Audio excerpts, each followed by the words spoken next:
There is a moment just before dawn when the world holds its breath. Not metaphorically, not as poetry, literally. The wind stops, the animals go silent, and the darkness takes on a texture, like something thick suspended between what was and what is about to be. If you have ever been awake in that precise window, you may have felt it without knowing what it was. A pressure behind the eyes, a sense of being watched from everywhere at once, a weight on the chest that does not come from sleep or from sorrow, but from something far older than either. The ancient priests knew this moment. They called it different things across different civilizations, separated by oceans and centuries and languages that shared no common root. The Sumerians called it the hour of the forgotten name. The Egyptian temple scribes referred to it as the breath between worlds. In the Vedic tradition, certain texts, some of them kept deliberately obscure, copied by hand in monasteries that discouraged outsiders, and describe it as the moment the gods listen, not pray to, not command, listen, as though they are waiting for something. What they are waiting for is a sound, a very specific sound that most human beings make without ever realizing it.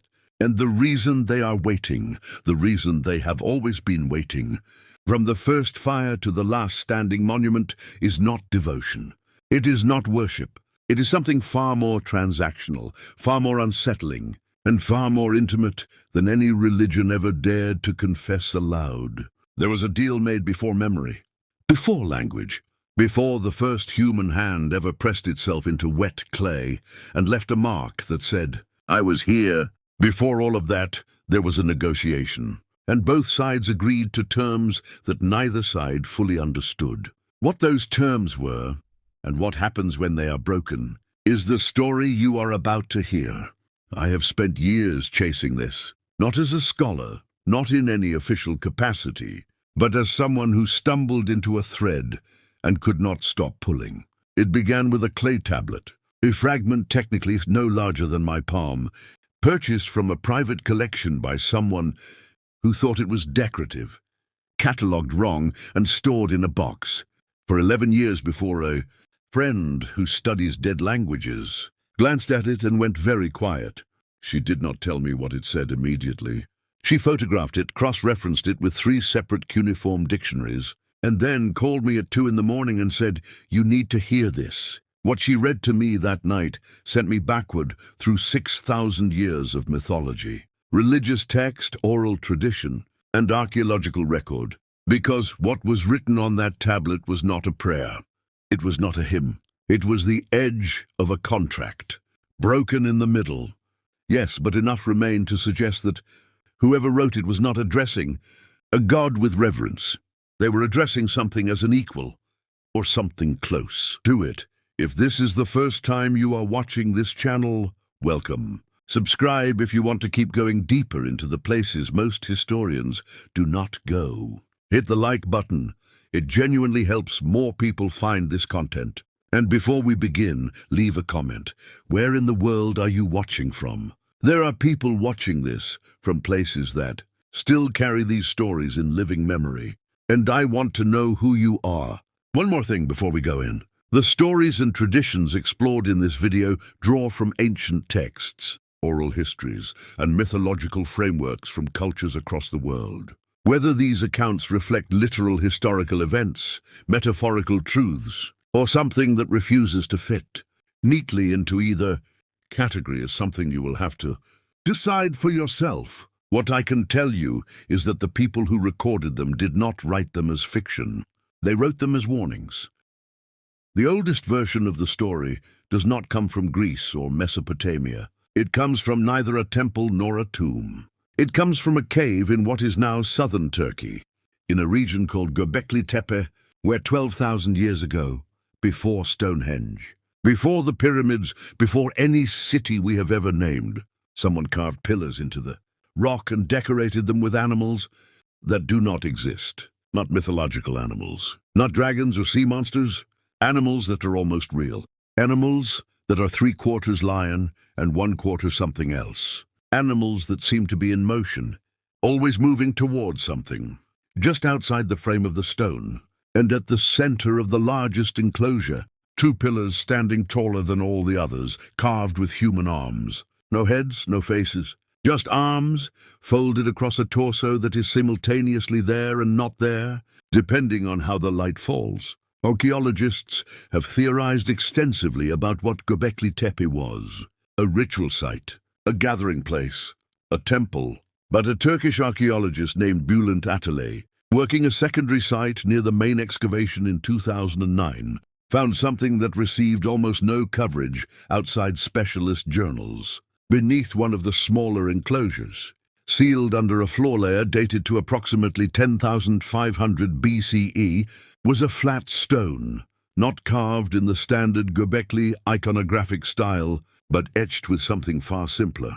Two sets of marks, tally marks almost, but arranged in a pattern that a mathematician in Atalay's team recognized almost immediately as a call-and-response structure.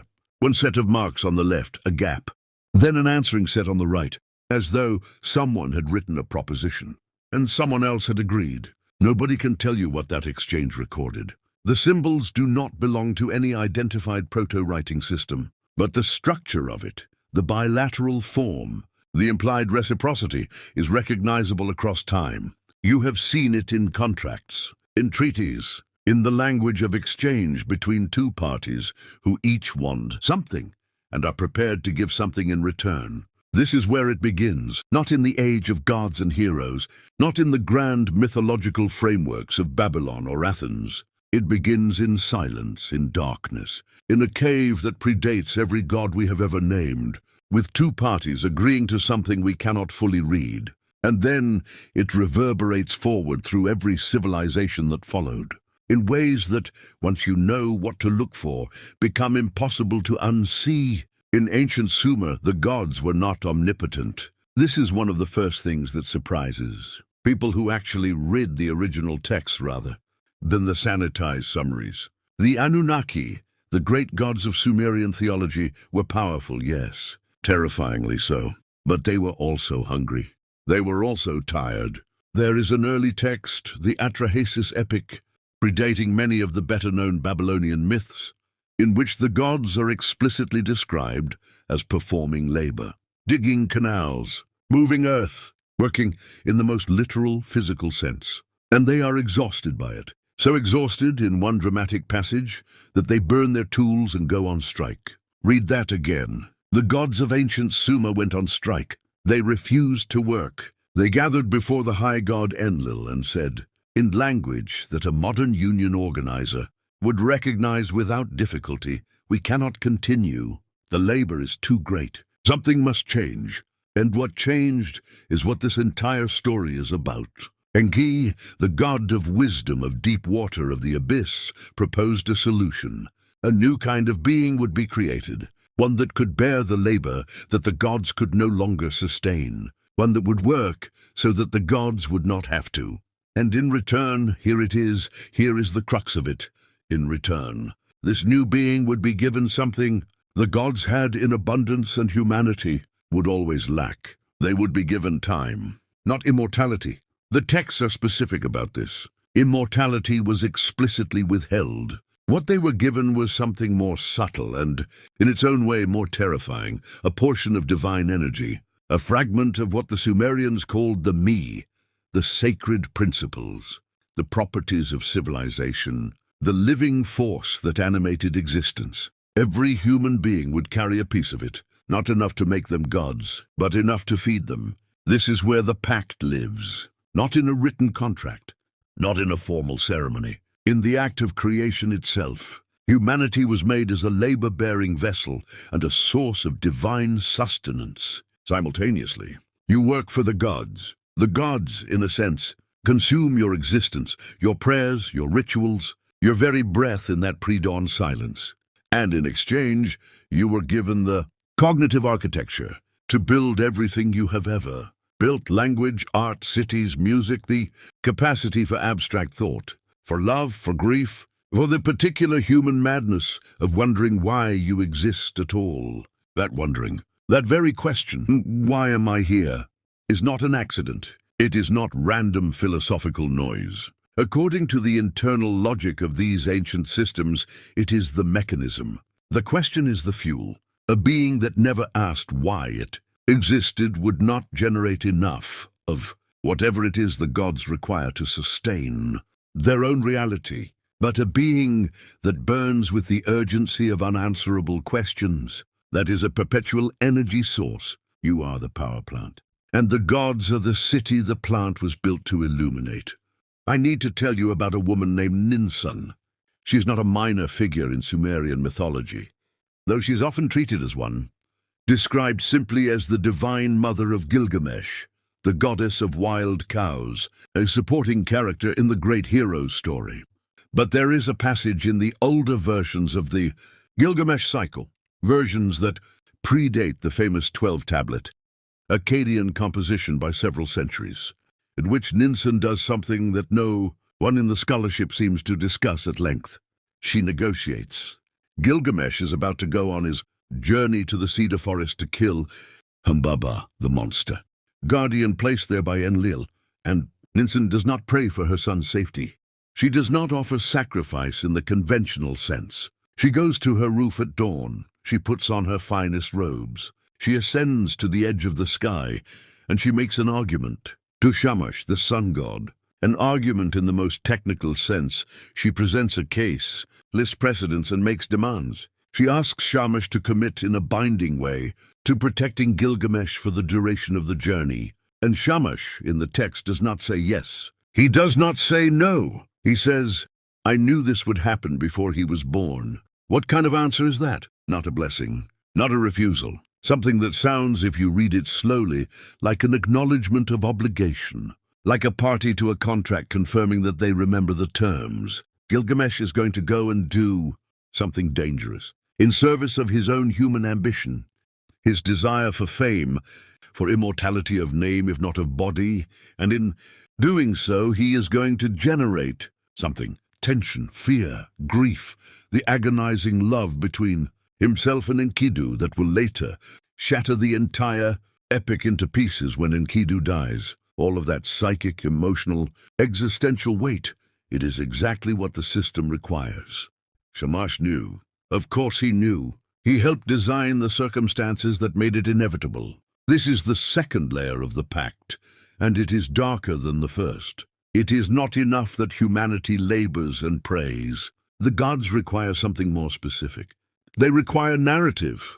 They require a particular kind of human suffering that comes not from random pain, but from the suffering that emerges when a conscious being strains against limits it cannot transcend.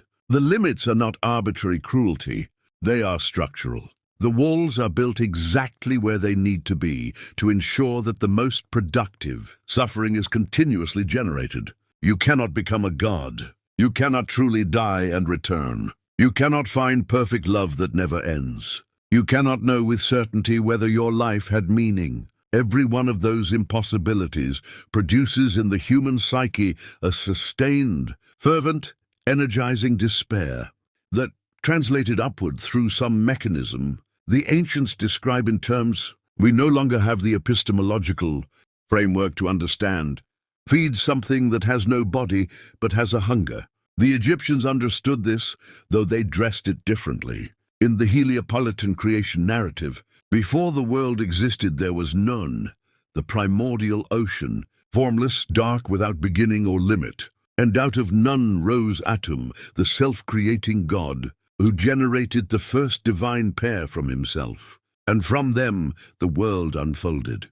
But here is the part that gets trimmed from popular tellings. Before Atum organized the world, he had to eat, and what he ate, in a text that certain 19th century translators chose to render so obliquely as to be nearly unrecognizable, was his own divine fluid. He consumed himself to begin himself. The first act of creation was an act of radical self-consumption in order to generate enough energy to start the process of existence. This image is not metaphor, or rather, it is not only metaphor. It is a technical description of a theological problem. A divine being requires sustenance to act, but there is nothing yet in existence to provide it. The solution is internal consumption, but that is self-limiting. The real solution, the sustainable solution, is the creation of something external that can sustain the divine indefinitely. And that something is, again, the human being. The Egyptian soul, the composite structure of Ka and Ba, and Ren and Ibi, was not designed primarily for the benefit of the individual who carried it.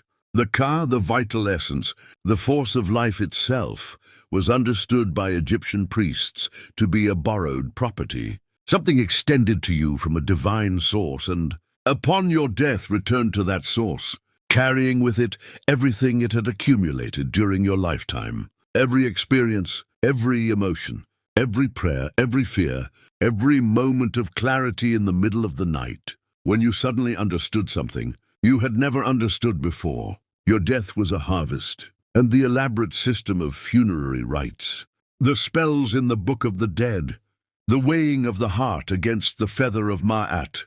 This was not, at its core, about whether you would be judged worthy of paradise. It was about whether the harvest had been successful. A heart too heavy with unmourned grief, too rigid with unexpressed longing, too calcified with unresolved life. That heart was not destroyed. It was consumed, yes, but not in celebration, in necessity, in the same way you eat something that's spoiled, not because you wanted it that way, but because it was all that was available. Ah, heart that had lived well, not morally well, not in the Sunday school sense, but fully, expansively, with risk and loss and transformation. That heart, balanced perfectly against the feather, because it had done its work. It had generated what it was designed to generate. There is a village in the Zagros Mountains that does not appear on most maps.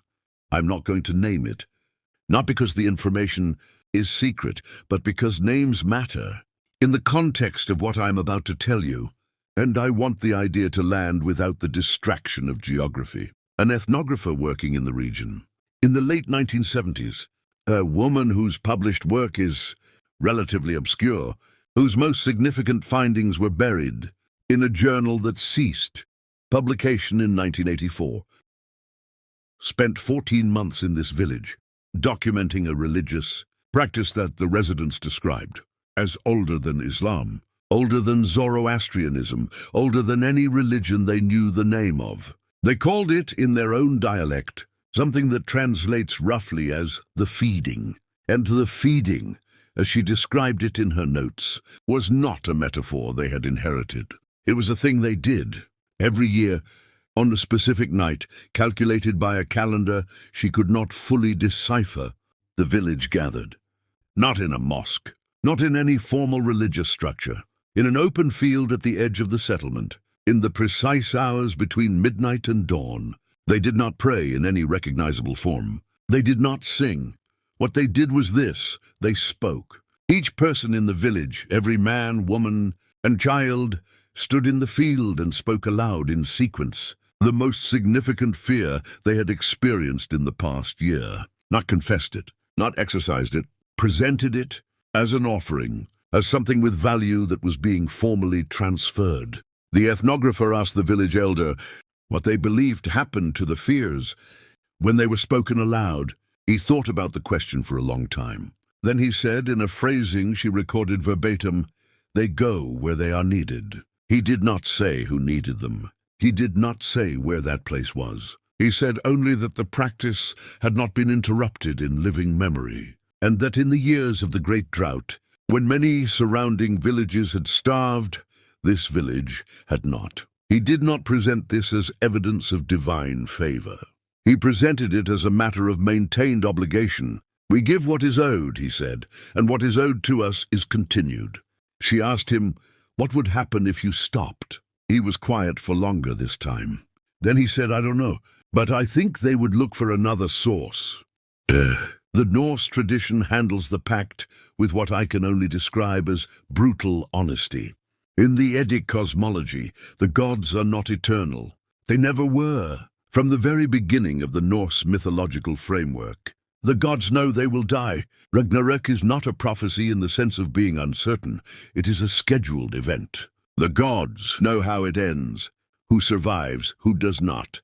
And they proceed anyway with a kind of magnificent, furious defiance.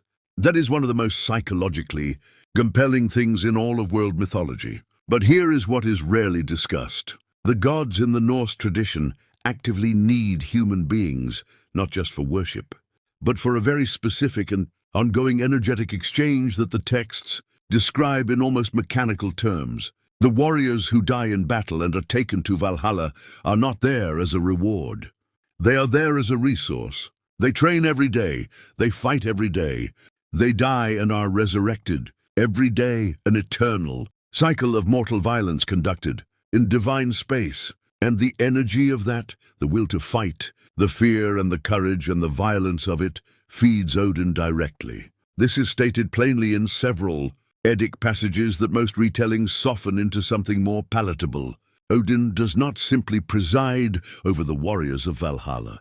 He absorbs them. He consumes the essence of their martial spirit in preparation for the final war. He's building something inside himself by continuously consuming the product of human courage under the threat of death. And the warriors, do they know this? Some of the skaldic poetry suggests they do. It suggests that the highest honor, the thing that made a Viking death in battle not just acceptable, but desirable, was the knowledge that the dying meant something on a cosmological scale. That your fear, your courage, your final moments, they were not wasted. They were used. The deal in the Norse framework is strikingly fair, more honest than most. You give your bravest moments. You give your best death. And in exchange, you get to participate in the last great story, and you get to stand in the field at the end of everything and fight alongside the gods you fed. You don't win. Nothing wins, but you were part of it. You were not a bystander to existence. You were a constituent element of the final act. There is something in that which cuts through all the horror of the premise and lands somewhere close to profound.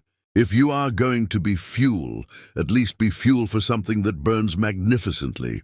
But the Eddic texts also contain a warning, embedded in the story of Balder, that addresses a specific failure, mode of the Pact, one that I think deserves far more attention than it has received. Balder is the god of light, of beauty, of everything good and untarnished in the Norse pantheon. He is the favorite son. He is the dream of what divinity could be if it were uncomplicated.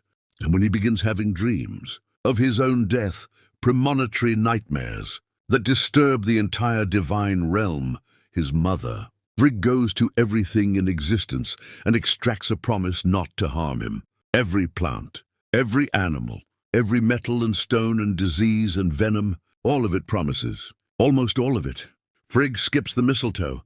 Different sources give different reasons. Too young, too small, too obviously harmless to bother with. But the result is that Loki, who understands the mechanics of the Pact better than almost any other figure in Norse mythology, uses precisely this gap.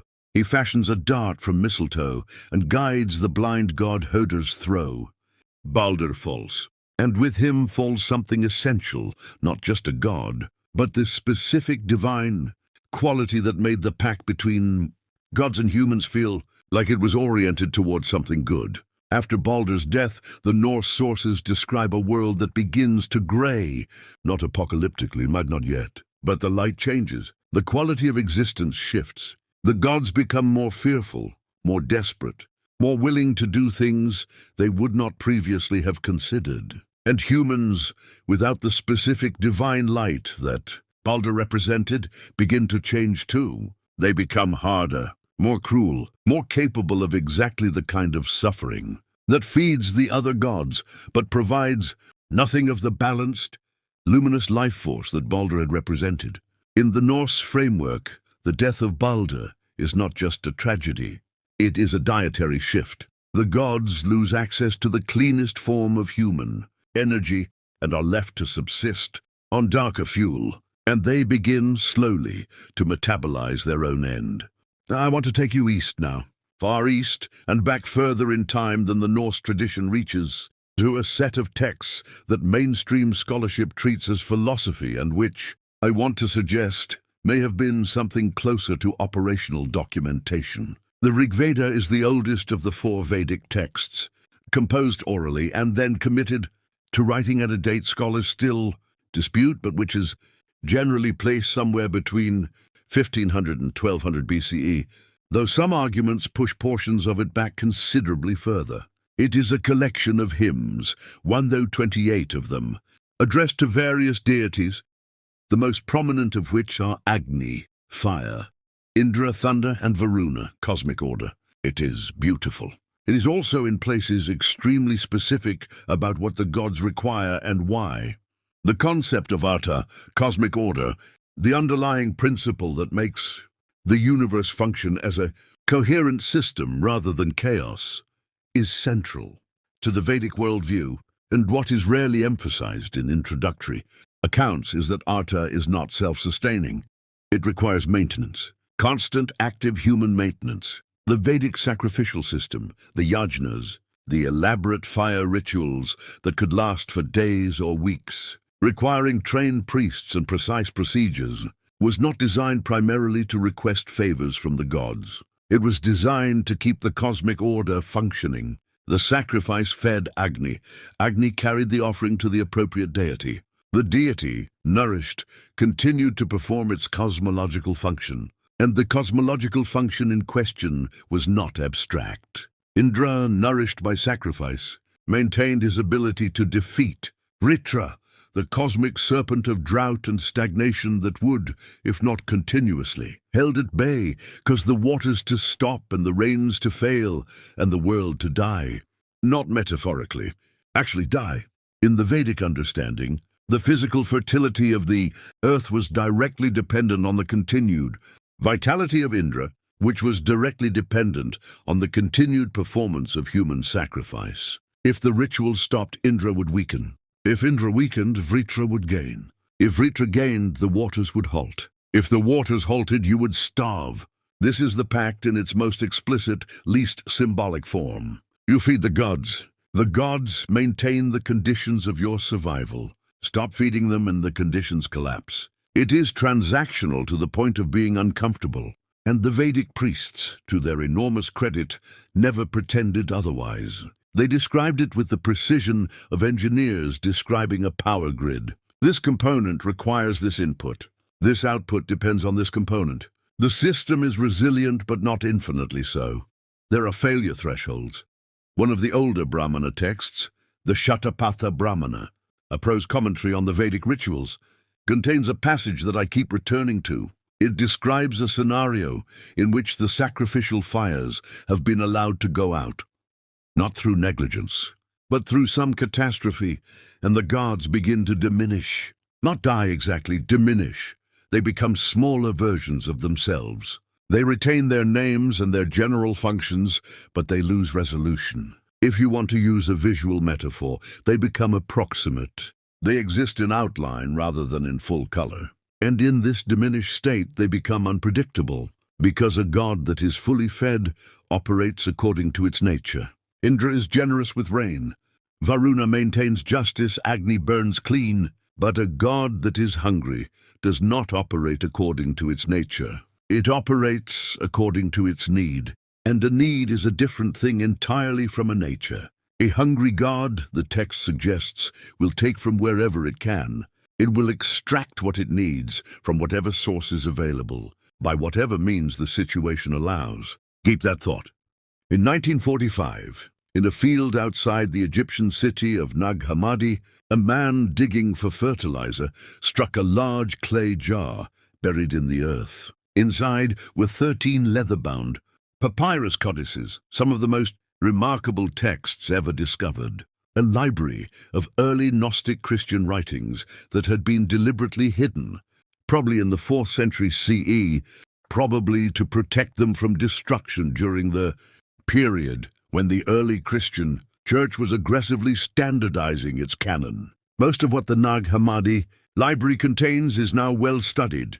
The Gospel of Thomas, the Gospel of Philip, complex Gnostic cosmological texts with elaborate divine hierarchies and deeply strange creation myths. But there is one text in the collection, the Apocryphon of John, a revealed vision attributed to the Apostle John that describes a creation narrative so different from the Genesis account and so structurally consistent with what the Sumerian and Vedic and Egyptian sources suggest that it is worth sitting with carefully.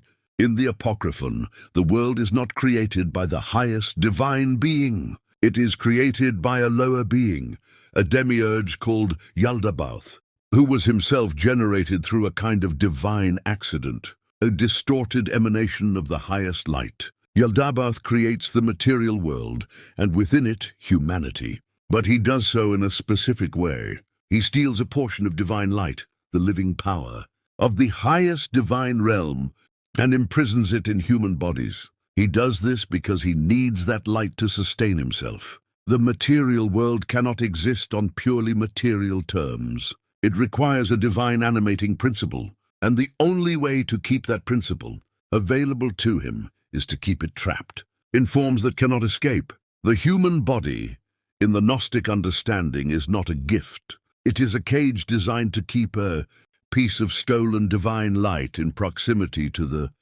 being that needs to feed on it. And the elaborate theological systems of the Gnostics, the emphasis on gnosis, on direct knowledge and awakening, on seeing through the structures of the material world, were not primarily about achieving personal salvation. They were about recovering the stolen light, about understanding the mechanism of the imprisonment and withdrawing consent from it, about recognizing the pact as involuntary, as something that was not negotiated between equals at the beginning of time, but was instead imposed unilaterally by a being that needed what you had and took it without asking. This is the dissonant counterpoint to the Sumerian narrative. The Sumerians described the pact as a willing exchange. Humanity was created for a purpose and given something genuine in return. The Gnostics looked at the same fundamental structure and reached a different conclusion. The pact was never voluntary. The creation narrative was a story the captors told the captives to prevent them from trying to escape. Both versions cannot be simultaneously true, but both versions have been believed by serious, thoughtful people across enormous spans of time and geography. And the reason they have both persisted, the reason neither has fully displaced the other, may be that they are each describing a different aspect of a system too complex for any single mythology to contain. The Mayan long-count calendar does not end in catastrophe. I want to say that plainly, because the 2012 discourse so thoroughly corrupted the actual meaning of the calendar's structure that it has become difficult to discuss it without first clearing away the wreckage. The long count is a count. That is what it does. It counts. A specific cycle ends, and a new one begins, as it has many times before. But what the calendar measures, the thing it was designed to track, is more interesting than any disaster narrative. The Mayan understanding of time was not linear. It was not cyclical in the simple sense of a circle repeating. It was more like a braid, multiple cycles of different lengths interweaving, creating recurring patterns of alignment that produce specific qualities of time. Certain alignments were considered particularly powerful. Not powerful as in dangerous, not in the sense of a solar flare or a flood, but powerful in the sense of being especially productive for a specific kind of exchange between the human and divine realms. The Mayan ritual calendar, the Tzolkin, a 260-day cycle, was used primarily to determine the optimal timing for ritual activity, not because the gods were more present at certain times, but because the channel between the human and divine realms was clearer, less interference. The energy transferred more efficiently. And what transferred in Mayan theology was blood. The bloodletting rituals of the classic Maya, documented extensively in both the archaeological record and the surviving codices, were not acts of violence or crude propitiation. They were understood as a sophisticated form of divine nutrition. The blood was not the point. The consciousness was the point. The blood was the medium through which a specific altered state was induced, a state in which the barrier between The human experiential realm and the divine realm became permeable. In that permeability, both exchange happened. The human accessed divine information. The divine accessed human vitality. The imagery on Mayan stelae and lintels showing kings and queens performing bloodletting ceremonies, with vision serpents rising from the blood-soaked paper, was not symbolic decoration. It was process documentation. This is what happened. This is where the serpent appeared. This is the direction it moved. The serpent, the vision serpent, was not a metaphor for a hallucination. It was a recognized entity that appeared under specific, reproducible conditions that carried information from one realm to another, and whose appearance confirmed that the exchange had been successfully initiated.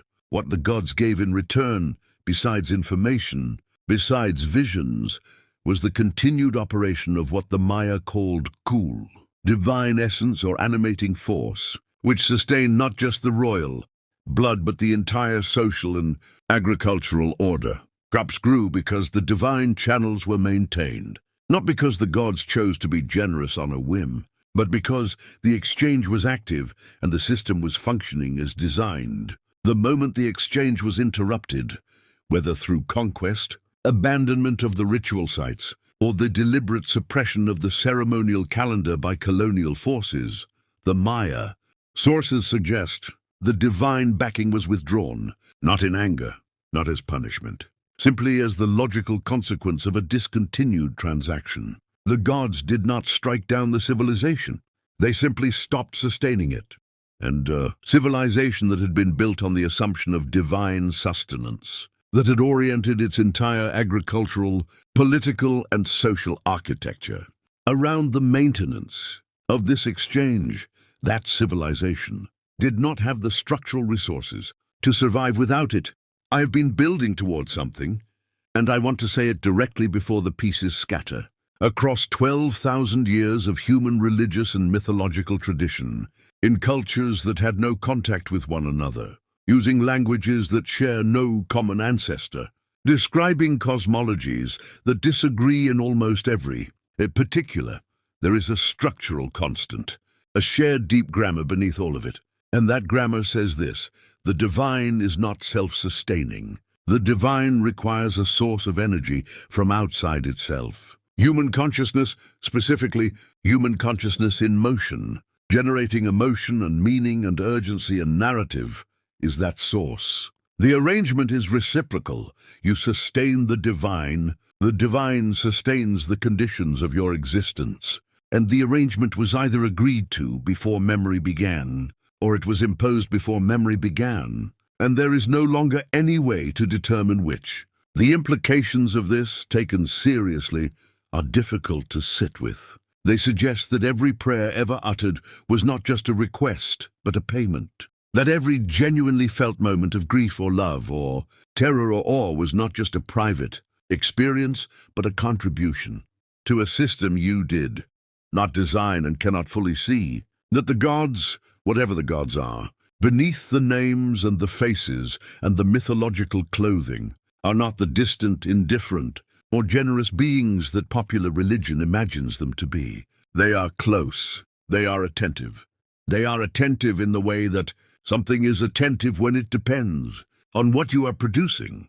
And perhaps the most disturbing implication of all, the gods may not be what keeps the pact alive. You are. Your continued willingness to feel, to wonder, to ask unanswerable questions in the dark, that is the mechanism. The gods endure as long as you endure. They are kept alive not by their own power, but by the sustained operation of human consciousness that they require, which raises a question that none of the ancient texts answer directly, because none of them could afford to answer it, not if they wanted the system to continue. What happens to a god when the last human who believes in it, in the deepest, most involuntary sense of that word, the sense that means not doctrinal acceptance, but living, visceral, bone-level orientation toward the divine, when that last human finally stops? Not when they stop praying, not when they convert to a different religion, when they stop, in the marrow, in the place where language has no access, when the generating mechanism simply ceases. A few of the older, texts, the ones written not as instruction for the devout, but as notes passed between specialists, between priests who knew the system's engineering because they were responsible for its maintenance. A few of these approached the question sideways, not because they feared the answer, but because the answer, written plainly, might make someone test it, and what they seemed to suggest, in language that is always oblique, always wrapped in metaphor, always half turned away from its own meaning, is that a god that loses its last source of sustenance does not disappear, does not dissolve into nothing, does not go wherever things go when they cease to exist. It changes state. It becomes something with the same hunger, the same fundamental requirement, but no longer shaped by the specific human relationship that gave it a name, a face, a nature, a set of behaviors that were predictable and manageable and, in their own terrifying way, safe. A god that goes hungry long enough stops being what it was, and the thing it becomes has been called many things across many traditions. The hollow ones, the starving sky, the thing that moves wrong, but never, in any of the traditions I have found, anything with a name that a human being invented. Because by the time it becomes that thing, there are no humans left in its vicinity with enough orientation toward it to name it. There is one last fragment, a piece of a Ugaritic text found at Ras Shamra on the Syrian coast, dated to around the 14th century BCE, written in a script that was only deciphered in the 20th century. The text is incomplete, damaged, partial, probably one section of a longer composition that is lost. But what survives is a description of El, the father of the Ugaritic gods, the original divine patriarch of the Semitic traditions, performing a ritual that is described nowhere else in the ancient Near Eastern record. He is sitting alone. The other gods are present, Baal and Anat and Asherah and the rest, but they are watching from a distance, not participating. El is at the center of something. The text describes him as collecting something, a word that might mean breath, might mean essence, might mean the specific quality of something that has been used and is being returned.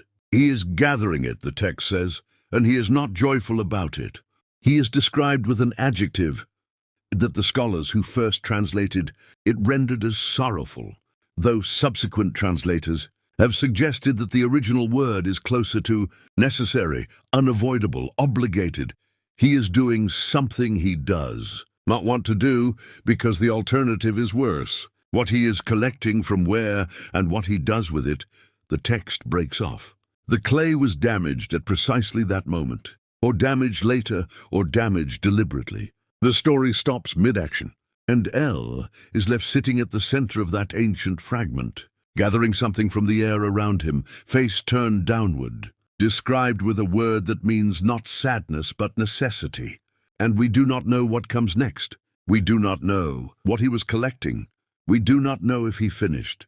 We do not know if the ritual worked. We only know that he was doing it alone, that the other gods watched from a distance and did not help, that it had to be him specifically, and that the text, in the line just before it breaks, contains a phrase that the most recent translation renders as, "This is the price of remaining." That fragment has stayed with me since I first read the translation. Not because of its drama, though it has drama. Not because of its age, though its age is staggering. Because of what it implies about the nature of divine endurance, not as effortless eternity, not as the cool marble permanence we imagine when we think of gods, but as ongoing, active, costly work. The gods, if the ancient sources mean what they appear to mean, are not resting above us. They are laboring to remain. Just as they once assigned their labor to us, they are now engaged in a labor of their own, the labor of continued existence in a world that increasingly provides less of what they need. And perhaps that is the most honest version of the Pact. Not a deal between a powerful party and a weak one. Not a master and a servant. Two kinds of being, neither of which can sustain itself alone, both of which require the other. Locked into an arrangement that was made before either fully understood what they were agreeing to. The gods need us to feel. We need them to keep the sky in place, the rains coming, the terrible void at bay. Neither party can exit the agreement. Neither party fully wants to. But neither party has ever been entirely comfortable with what they have given and what they have had to give up. There is a word in Sanskrit, RNA, that means debt, but not in the financial sense. It means a cosmic obligation, a duty inherited at birth that structures the entire shape of a life. The Vedic tradition holds that every human being is born with 3 RNAs, a debt to the gods, a debt to the ancestors, and a debt to the seers who preserved the knowledge. You did not incur these debts by anything you did. You incurred them by being born.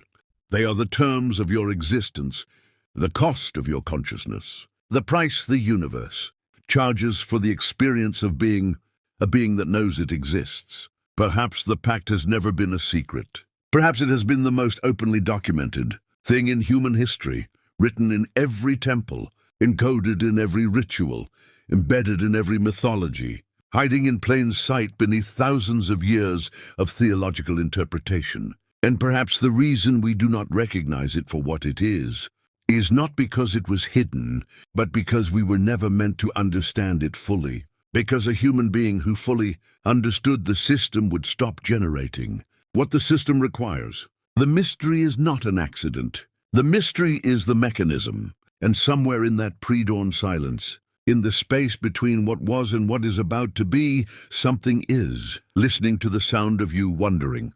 It always has been. There is more.